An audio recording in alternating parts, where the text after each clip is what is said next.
I'm a visual filmmaker as opposed to a literary filmmaker, so the movie doesn't rest in the dialogue, it rests in the visuals.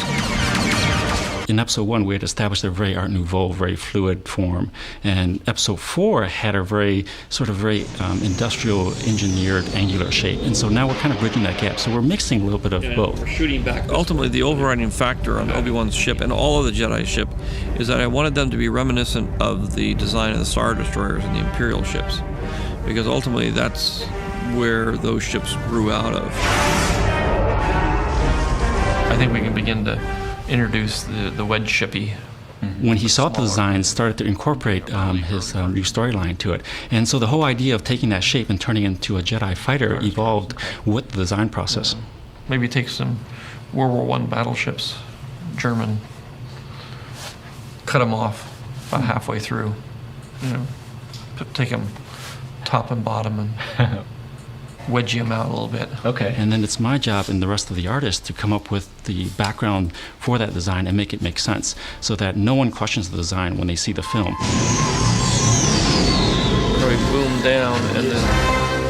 Take 3, see Mark? Obi-Wan's Jedi fighter is actually one of the very first ships now that we're starting to see sort of tying the aesthetic design that we've established in episode 1 with the pre-existing designs of episode 4. Reasonably high, a tighter version.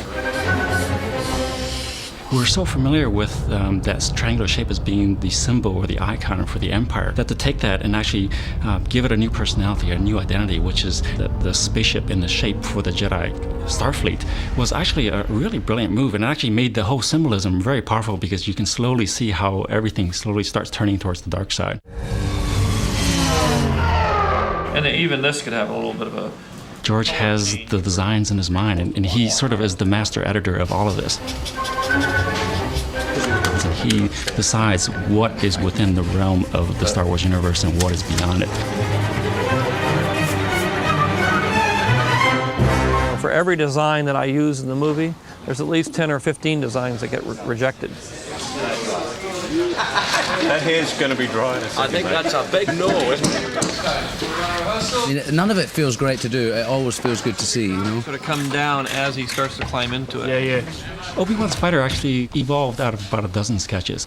My feeling is that these are like Jedi here. The only designs that are turned into a model are the ones that George finally gives his stamp of approval that this is the design.